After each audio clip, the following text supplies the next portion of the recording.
Station వద్ద పలు అభివృద్ధి పనులను ప్రారంభించారు మల్కాజ్గిరి ఎంపీ ఈటల రాజేందర్.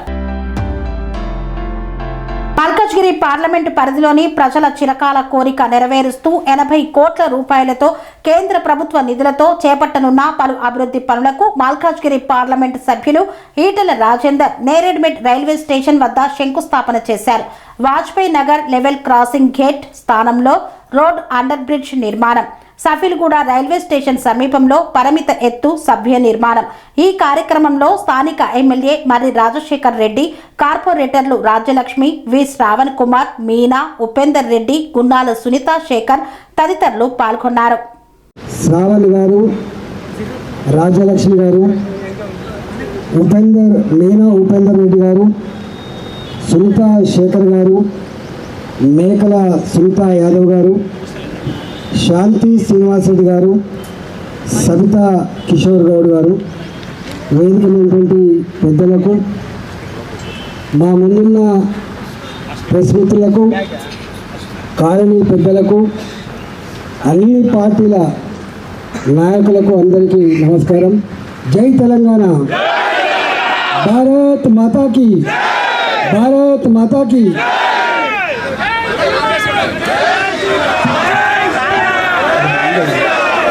మాట్లాడారు. అయితే మా రాజశేఖర రెడ్డి గారు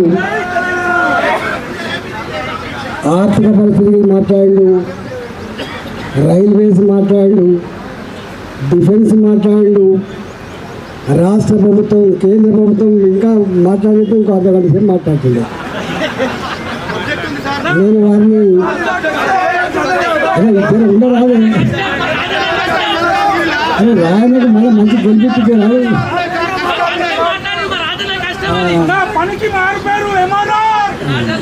అయితే మేమందరం పందెం కదా మరి, మేమంతా పందెం కదా. ఇప్పుడు వారు 2 ఏళ్ళు అయితే ఎమ్మెల్యే ఇక్కడ అమ్మ.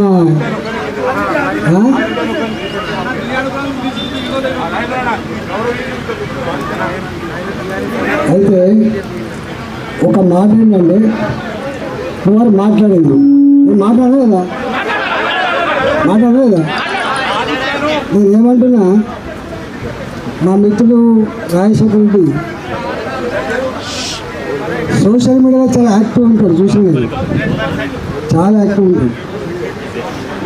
మరి సోషల్ మీడియాలో యాక్టివ్ ఉన్నప్పుడు నేను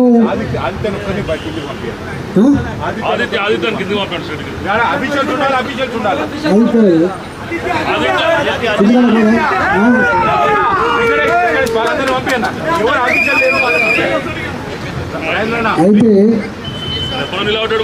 నేను 2014లో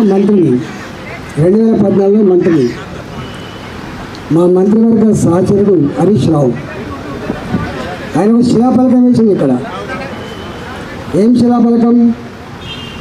ఇక్కడ ఇంతకుముందు డిఆర్ఎం గారు చెప్పినట్టుగా 50,000 వెహికల్స్ ఉంటేనే ఒక గేట్ రావాలి, ఒక బ్రిడ్జ్ రావాలి.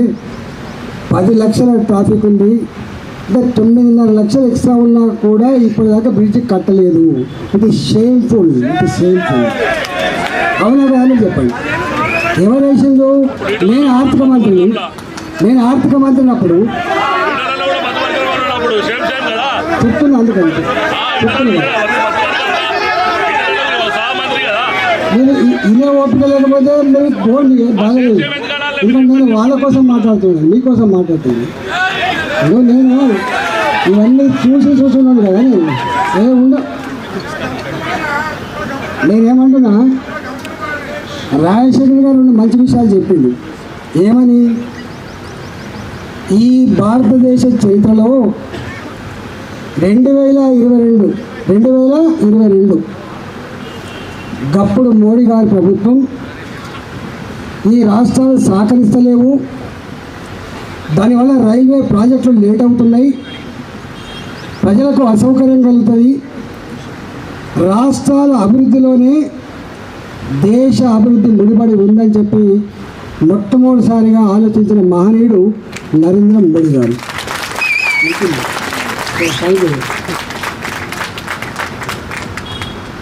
ఎందుకు ఈ మాట అంటున్నా అంటే ఎప్పుడు ఇదిరా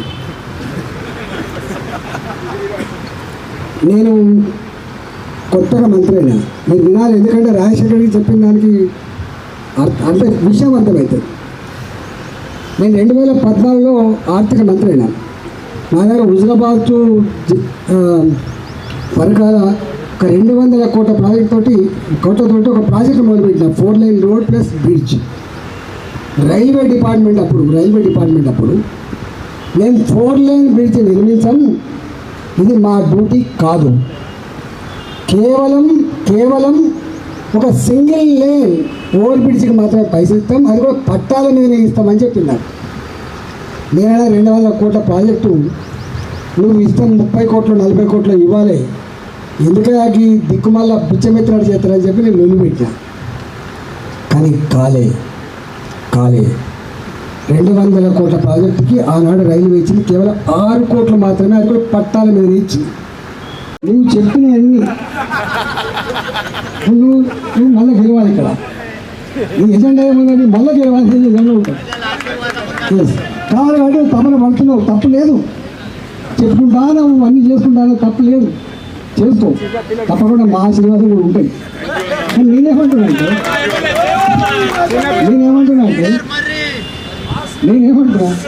ప్రజలు చాలా గమ్మలు ఉంటుంది, ఒక్కొక్కసారి గమ్మలు ఉంటుంది. నేనేమంటున్నా, నీకు ఏ బాధలు అయితే ఉన్నాయో, రక్షణ రంగంలో ఏ బాధలు ఉన్నాయో నాకు దరఖాస్తు. నేను నా డిబేట్స్ అని పంపిస్తే పార్లమెంట్లో అత్యధిక డిబేట్స్ నాయే ఉంటాయి. మీకు ఇంతేందుకే ఇప్పుడు రాజశేఖర రెడ్డి గారు నేను ఒక మాట అంటున్నా, నువ్వు ఇక్కడ అందరు కాపాడడం లేదు. నేను జిహెచ్ఎంసీ మీటింగ్ పోయినా, నువ్వు ఉన్నావా అక్కడ? జిహెచ్ఎంసీ మీటింగ్ పోయినా, అందరు ఏమన్నా తెలుసా, అన్న నువ్వు గిడ ఎందుకే అన్నారు. నువ్వు పార్లమెంట్లో మాట్లాడాలి కానీ, నువ్వు అసెంబ్లీలో మాట్లాడి పెద్ద లీడర్ కానీ ఈ కార్పొరేట్ దానికి ఎందుకు వచ్చినావు అన్నాడు. రావాలి అని చెప్పినాడు. రావాలి, ఎందుకు రావాలి? 45 మంది కార్పొరేటర్లు ఉన్నటువంటి ఈ ప్రాంతం, ఈ మల్కాయి పార్లమెంట్ ప్రాంతం ఇప్పుడు 107. నేను గెలిచింది అయ్యో నేను ఆర్థిక మంత్రి చేసిన వచ్చేది కాదు. కానీ ఫస్ట్ టైం గేట్లు లేకపోయినప్పటికి కూడా ఇలా హైదరాబాద్ నగరంలో ఒక 100 పాయింట్లు అవసరం అంటే 100 పాయింట్లలో కూడా అది 6 మీటర్ల ఎత్తు లేకపోవచ్చు, 4 మీటర్లే ఉండొచ్చు. మనిషి దాటడానికి, పశువులు దాటడానికి, సైకిల్ మోటార్లు దాటడానికి ఇవ్వమని చెప్పి కోరితే వారు వెంటనే స్పందించి అవును ఇది చాలా ఇంపార్టెంట్. ఎక్కడెక్కడైతే అటుపక్క ఇటుపక్క ఎత్తుండి మనం మనుషులు దాటలేకపోతామో, ఎత్తుంటే అప్పుడప్పుడు అటుపక్క ఇటుపక్క ఎత్తుంటాయి, రైలు కిందికి వెళ్ళిపోతుంటాయి. మీరు కాస్ట్ కోసం చూడకండి మోడీ గారు, కాస్ట్ కోసం ఆలోచించద్దు, ప్రజల ప్రాణాలు ముఖ్యమని చెప్పి ఎన్నైతే అన్ని ఆ ఫోటోలు పెట్టేసి ఏమని చెప్పి ఒక లేట్ రాసి అవి వెళ్తున్నాయి. ఇప్పుడు మీకు షెడ్యూల్ కూడా నాకు తెలిసి అది గేట్ ఉన్నది కాదనుకుంటా, గేటు లేని కాడ వచ్చినటువంటి ఆర్ఈపీ వాళ్ళు. నేను ఒకరు వస్తే షాప్లో వచ్చి అయ్యా ఏం చేస్తాం మేము అంటే బతకొచ్చిన వాళ్ళం, నేను తిరిగితే బతకొచ్చిన వాళ్ళం. ఈ గేట్ ఉన్నప్పుడు మా షాపులు బాగా నడిచినాయి, ఈ గేట్ ఆగిపోయింది, మా బతుక ఆగిపోయింది అంటే మేము అట్టించాలంటే తిరిగితే ఎత్తున్నది, మాకు 4 లేన్లు అవసరం లేదు, మాకు చిన్న పడేదని చెప్తే వాళ్ళు ఒప్పుకొని కడుతున్నారు. ఈ మాట ఎందుకు చెప్తున్నా అంటే రాజశేఖర రెడ్డి గారు ఎట్లయితే ఉన్నారో నాకు ప్రచారం లేకపోవచ్చు, కానీ విషయ పరిజ్ఞానం. మొన్న 70 లక్షల రూపాయలు నేనే జమ చేసి ఆ బ్రిడ్జ్ పని చేయించే ప్రయత్నం చేస్తుంది. నాదేముంటుంది.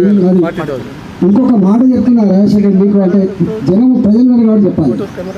నేను రైల్వే డిపార్ట్మెంట్ అయ్యా, ఈ భూములన్నీ కూడా ఒకనాడు తెలంగాణ ప్రభుత్వం మీకు అక్వైర్ చేసి ఇవ్వచ్చు, లేకపోతే లీజ్ ఇవ్వచ్చు, ఏమని ఇవ్వచ్చు.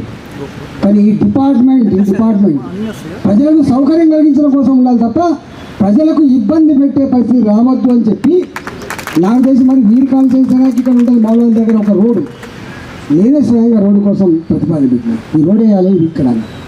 నేనే ఐడిపిఎల్ మీ కిందికి రాదు కుబ్బలప్పుడు వస్తే కావచ్చు, ఐడిపిఎల్ కంపెనీకి సంబంధించిన భూమిలో కూడా ఒక రోడ్ వేయించడానికి ప్రతిపాదించాను.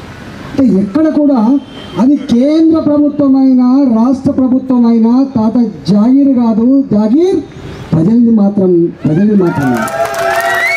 నేను తెలంగాణలో ఉంటే రాష్ట్ర ప్రభుత్వ ఆస్తులైనా కేంద్ర ప్రభుత్వ ఆస్తులైనా తెలంగాణ ప్రజల సౌకర్యం కోసమే తప్ప తెలంగాణ ప్రజలు వేధించడానికి లేవు. ఇది నా కాన్సెప్ట్. నా పార్లమెంట్ డిబేట్స్ చూడనట్టుగా నేను ఈ మిలిటరీ దాని మీద మాట్లాడినా, నేను పార్లమెంట్లో మిలిటరీ దాని మీద నేను మాట్లాడిన పార్లమెంట్లో, రైల్వేస్ మీద కూడా మాట్లాడినాను పార్లమెంట్లో, రైల్వేస్ కూడా మాట్లాడి నా గవర్నమెంట్ అని చూడలే, ప్రజలకు సౌకర్యాలు కలగాలనేటువంటి కాన్సెప్ట్తో మాట్లాడినాను. ఇక్కడ మల్లికార్జున గుర్తు చేసి నేను పోయినప్పుడల్లా కూడా చెప్తా, 99 ఏళ్ళు లీజ్ అయిపోయింది, ఏం చేయాలంటే ఇచ్చిపడేయమని చెప్పాను నేను. ఈ భూములు పేదలకే ఇచ్చిపడేయి, నీ దాత జాగిర్ కాదు. ఉన్నోళ్ళకు ఒక న్యాయం, లేని వాళ్ళకు ఒక న్యాయం ఉండద్దని చెప్పి నేను రిజల్యూషన్ పాస్ చేసిన. ఎప్పుడైనా మల్లికార్జున ఫోన్ చేయి అడుగు. నేను నా గవర్నమెంట్లో నేను ఎంపీ గవర్నమెంట్. నేను సోషల్ మీడియా చూడకూడదు. నా మీద ఎన్ని పెట్టిలో ఒకసారి చూడు. ఫస్ట్ టైం 25 సంవత్సరాలు చెప్తాను. వీటిలో మీద ఎన్ని సోషల్ మీడియా పెట్టినా చూడు. నువ్వే చెప్తుంది వాడిని కొట్టినావు, చెంప చెల్లు అనిపించినావు. చెంప చెల్లు అనిపించింది ఎంపీ. చెంప చెల్లు అనిపించినోడు ఒక గుండా కాదు, చెంప చెల్లు అనిపించినోడు ఒక కార్యకర్త కాదు, చెంప చెల్లు అనిపించినోడు ఎంపీ. నేను నీకు ఒక మాట గుర్తు చేస్తున్నా. ఇప్పుడు నేను ఎప్పుడైనా అప్రిషియేట్ చేయడానికి చెప్తున్నాను. నేషనల్ మీడియా ఫోన్ చేసింది నాకు, నువ్వు కొట్టినావు కదా. ఎస్ కొట్టినా. ఎందుకు కొట్టినావు? ఈ కోర్టులో మా వాళ్ళకు న్యాయం చేయనప్పుడు, పోలీసులు మా వాళ్ళకు రక్షణ ఇవ్వనప్పుడు, ఈ అధికారులు మా వాళ్ళను కాపాడినప్పుడు, నేను ఎంపీని కాబట్టి, నేను ఓట్లు వేసుకొని గెలిచిన ఎంపీని కాబట్టి, వాళ్ళ కాలుకు మిగిలితే పంటోపికి కర్తవ్యం నాకు ఉంది కాబట్టి వాళ్ళ కోసం కొట్టినా. వాడు నా మీద ఎన్ని పైరలు చేసిందో చూసినా ఎప్పుడైనా first. Serenity model high school విద్యార్థులకు అమ్మఒడి, సామాన్యులకు అందుబాటులో ఉన్న బడి సెరెనిటీ.